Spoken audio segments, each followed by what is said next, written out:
ಚನ್ನಗಿರಿ ತಾಲೂಕಿನಲ್ಲಿ ಜಿಲ್ಲಾಧಿಕಾರಿ ಎಸ್ಪಿ ಜಿಲ್ಲಾ ಪಂಚಾಯಿತಿ ಸಿಇಒ ದಿಢೀರ್ ಪರಿಶೀಲನೆ.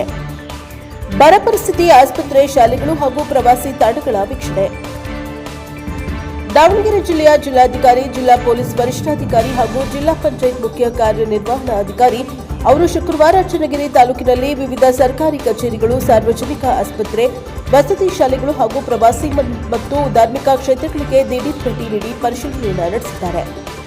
ಅಧಿಕಾರಿಗಳ ತಂಡವು ಮೊದಲು ಚನ್ನಗಿರಿ ಪೊಲೀಸ್ ಠಾಣೆ ಹಾಗೂ ಸಾರ್ವಜನಿಕ ಆಸ್ಪತ್ರೆಗೆ ಭೇಟಿ ನೀಡಿ ಆಸ್ಪತ್ರೆಯ ವಿವಿಧ ವಿಭಾಗಗಳನ್ನು ಪರಿಶೀಲಿಸಿತು.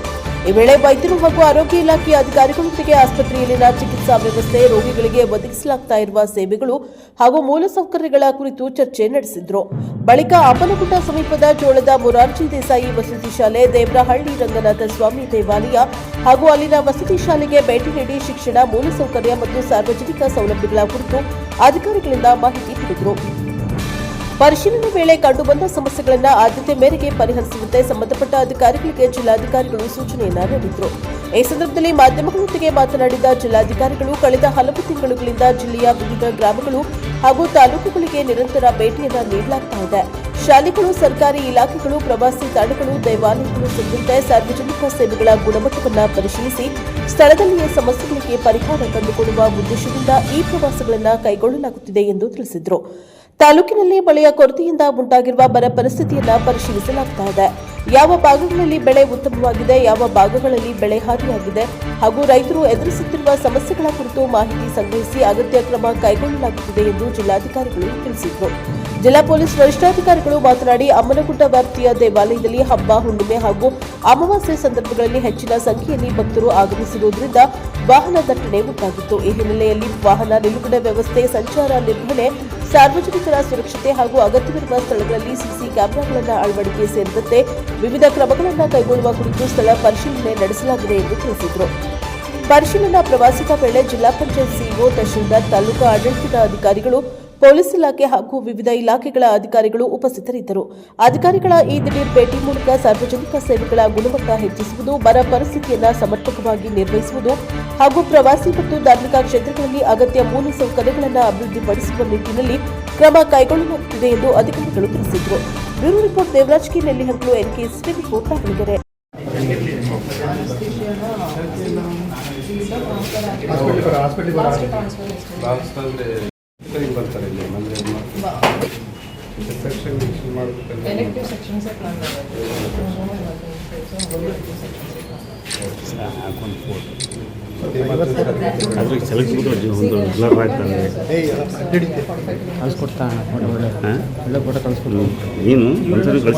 ಸರ್ಕಾರ ನಿರ್ಧಾರ ತೆಗೆದುಕೊಳ್ತದೆ. ಅದನ್ನೇ ನಾವು ಸನ್ಮಾನ್ಯ ಮುಖ್ಯಮಂತ್ರಿಗಳು, ಮುಖ್ಯ ಕಾರ್ಯದರ್ಶಿಗಳು ವರದಿಯನ್ನು ಕೇಳಿದಾಗ ನಾವು ಕೊಡ್ತೇವೆ.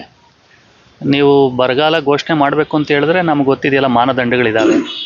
ಆ ಮಾನದಂಡಗಳ ರೀತಿಯಲ್ಲೇ ನಾವು ಸರ್ಕಾರಕ್ಕೆ ವರದಿಯನ್ನು ಕೊಡಬೇಕು. ಈಗಾಗಲೇ ಸರ್ಕಾರದಿಂದ ಅಪರ ಮುಖ್ಯ ಕಾರ್ಯದರ್ಶಿಗಳು ನಮಗೆ ಕೆಲವು ಸೂಚನೆಗಳನ್ನು ಕೊಟ್ಟಿದ್ದಾರೆ. ಗೈಡ್ಲೈನ್ಸ್ ಇದೆ, ಅದಕ್ಕೆ ಗ್ರೌಂಡ್ ಟ್ರೂತಿಂಗ್ ವರ್ಕ್ ಅಂತ ಕರಿತೇವೆ. ಈಗಾಗಲೇ ನಾವು ತಹಶೀಲ್ದಾರ್ಸ್ಗಳಿಗೆ ನಿರ್ದೇಶನಗಳನ್ನು ಕೊಟ್ಟಿದ್ದೇವೆ. ನಾವು ವಿಡಿಯೋ ಕಾನ್ಫರೆನ್ಸ್ ಮಾಡಿದ್ದೀವಿ ಮತ್ತು ನಿನ್ನೆ ಸಭೆಯನ್ನು ಮಾಡಿ ಹೇಳಿದ್ದೇವೆ. ಗ್ರೌಂಡ್ ಟ್ರೂತಿಂಗ್ ವರ್ಕಲ್ಲಿ ನಾವೇನೇನು ಮಾಡ್ಕೊಳ್ಬೇಕು ಅನ್ನೋದು ಮಾಡಿಕೊಂಡು ನಾವು ಸರ್ಕಾರಕ್ಕೆ ವರದಿಯನ್ನು ಕೊಡ್ತೀವಿ. ಇದು ಸ್ವಲ್ಪ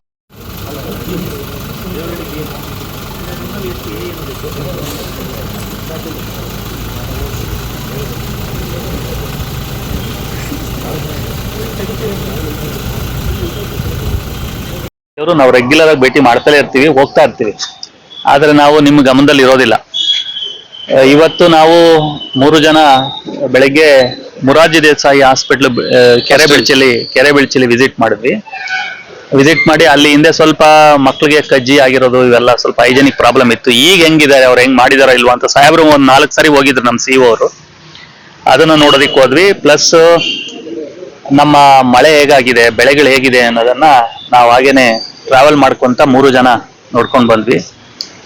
ಇದಲ್ಲದೆ ನಾವು ಅಮ್ಮನಗುಡ್ಡದಲ್ಲಿ ಸ್ವಲ್ಪ ಟ್ರಾಫಿಕ್ ಜಾಮ್ ಆಗ್ತಾ ಇದೆ, ಸ್ವಲ್ಪ ಇಶ್ಯೂಸ್ಗಳು ಆಗ್ತಾ ಇದೆ ಅಂತ ಸಾಹೇಬರು ಚರ್ಚೆ ಮಾಡಿದ್ರು. ಹಾಗಾಗಿ ನಾವು ಅದಕ್ಕೆ SP ಸಾಹೇಬ್ರ ಜೊತೆಯಲ್ಲೇನೆ ಹೋಗಿ ವಿಸಿಟ್ ಮಾಡಿ ಎಲ್ಲೆಲ್ಲಿ CCTV ಹಾಕ್ಬೇಕು, ಎಲ್ಲೆಲ್ಲಿ ಪಾರ್ಕಿಂಗ್ ವ್ಯವಸ್ಥೆಗಳನ್ನು ಮಾಡಬೇಕು. ಸಾಹೇಬರು ಒಂದು ಔಟ್ ಪೋಸ್ಟ್ ಪೊಲೀಸ್ ಸ್ಟೇಷನ್ ಅನ್ನು ಮಾಡೋಣ, ಯಾಕೆಂದ್ರೆ ಅಲ್ಲೊಂದು 1 ಕೋಟಿ ವೆಚ್ಚದಲ್ಲಿ ಒಂದು ಅತಿಥಿ ಗೃಹ ಆಗ್ತಾ ಇದೆ. ಅವನ್ನೆಲ್ಲ ನೋಡೋಣ ಅಂತ ಹೇಳಿ ಬಂದ್ವಿ. ಪ್ಲಸ್ ಇವತ್ತು ತಮ್ಗೆ ಗೊತ್ತಿರೋ ಹಾಗೆ ಸುಪ್ರೀಂ ಕೋರ್ಟಿನ ಆದೇಶದಂತೆ ಮತ್ತೆ ಸರ್ಕಾರದ ಆದೇಶದಂತೆ ಫುಟ್ಪಾತ್ ತೆರವು ಕಾರ್ಯಾಚರಣೆ ಆಗ್ತಾ ಇದೆ.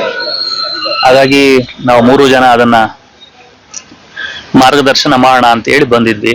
ಇದಲ್ಲದೆ ಸ್ವಲ್ಪ ಕೆರೆಗಳನ್ನು ಭೇಟಿ ಮಾಡೋವಿದ್ದೀವಿ.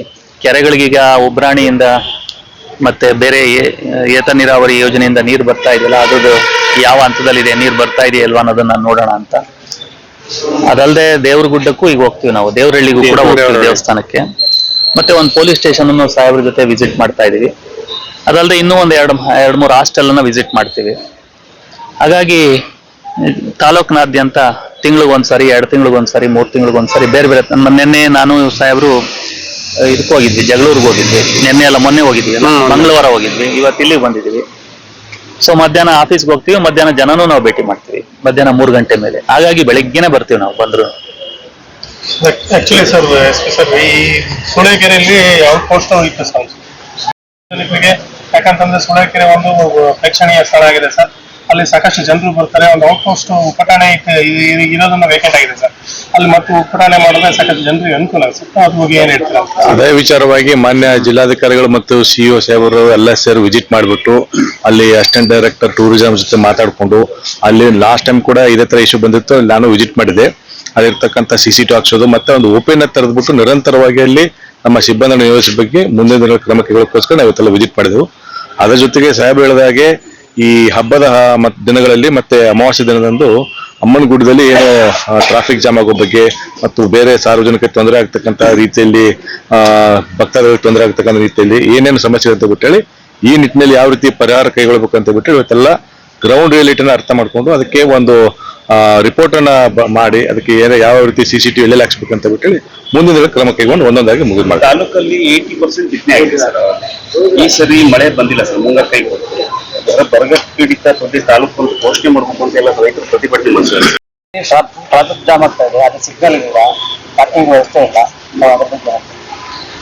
ಇದೇ ವಿಚಾರವಾಗಿ ನಿನ್ನೆ ಕೂಡ ನನಗೆ ಯಾರು ಸಾರ್ವಜನಿಕರು ಮತ್ತೆ ಫೋನ್ ಮಾಡ್ತಾನೆ ಇರ್ತಾರೆ. ಇದಂದ್ರೆ ಏನಾಗಿದೆ ಅಂದ್ರೆ ಈ ಸಾಹೇಬ್ ಹೇಳಿದಾಗೆ ಬಹಳಷ್ಟು ತಳ್ಳು ಗಾಡಿಗಳು ಮತ್ತು ಬೇರೆ ಬೇರೆ ಒತ್ತುವರಿ ಈ ಸುಪ್ರೀಂ ಕೋರ್ಟ್ ಆದೇಶದಲ್ಲಿ ಈ ತೆರವು ಕಾರ್ಯಕ್ರಮಗಳನ್ನ ಏನು ಫುಟ್ಪಾತ್ ತೆರವು ಕಾರ್ಯಕ್ರಮಗಳನ್ನ ನಾವು ತೆರವು ಮಾಡಿಸಿದಾಗ ಖಂಡಿತವಾಗ್ಲೂ ಟ್ರಾಫಿಕ್ ಈಸ್ ಔಟ್ ಆಗುತ್ತೆ.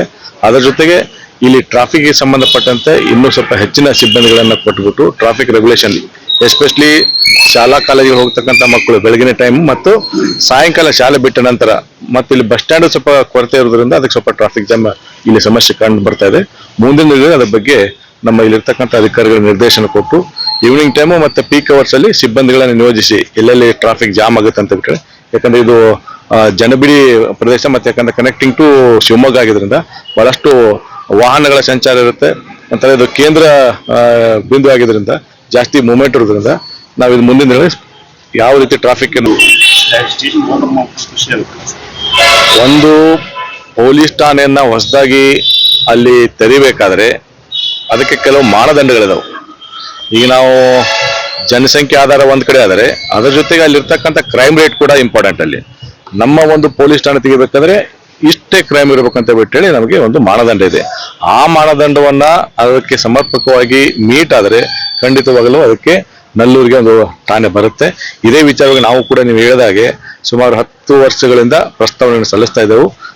ಪ್ರಸ್ತಾವನೆ ನಮ್ಮ ಒಂದು ಮಾನದಂಡಗಳನ್ನ ಮೀಟ್ ಆಗದೆ ಇರೋದ್ರಿಂದ ವಾಪಸ್ ಬಂದಿದೆ. ಮುಂದಿನ ದಿನಗಳಲ್ಲಿ ಇನ್ನ ರೀತಿ ಪರಿಷ್ಕೃತವಾಗಿ ಒಂದು ಡಾಟಾನ ನಾವು ಕಲೆಕ್ಟ್ ಮಾಡಿಬಿಟ್ಟು ಮುಂದಿನ ದಿನಗಳಲ್ಲಿ ಮತ್ತೊಂದು ಕುಂದುಕೊರತೆಗಳನ್ನು ಮಾಡ್ತಾ ಇದ್ರು ಪೊಲೀಸ್ ಇಲಾಖೆಯನ್ನು. ಇದು ಯಾವುದೇ ಕೂಡ ಈಗ 4-5 ತಿಂಗಳಿಂದನೂ ಆಗಿಲ್ಲ ಸರ್. ನಾವು ಅದ್ರ ಬಗ್ಗೆ ಕುಂದುಕೊರತೆಗಳ ನೋಡಿ 2 ತರ ಬರುತ್ತೆ. ಒಂದು ಬೀಟ್ ಪೊಲೀಸ್ ಅಂತಂದ್ರೆ ಎಲ್ಲಾ ವಿಲೇಜ್ಗಳನ್ನ ಬೀಟ್ ಆಗಿ ಏನು ಕನ್ವರ್ಟ್ ಮಾಡ್ಕೊಂಡು ಆ ಬೀಟ್ಗೆ ಬೀಟ್ ಸಿಬ್ಬಂದಿನ ಯೋಜನೆ ಮಾಡ್ತೇವೆ. ಅದರ ಉಸ್ತುವಾರಿಯಾಗಿ ನಮ್ಮ ASIಗಳು ಇರ್ತಾರೆ. ಎಲ್ಲವೂ ಕೂಡ ಪ್ರತಿ 15 ದಿನಕ್ಕೊಂದ್ಸಾರಿ ಬೀಟ್ ಮೀಟಿಂಗ್ ಮಾಡಿ ಅಲ್ಲಿ ಆಗ್ತಕ್ಕಂಥ ಏನು ವಿಚಾರಗಳ ಬಗ್ಗೆ ವರದಿಯನ್ನು ಇಡಬೇಕಾಗತ್ತೆ.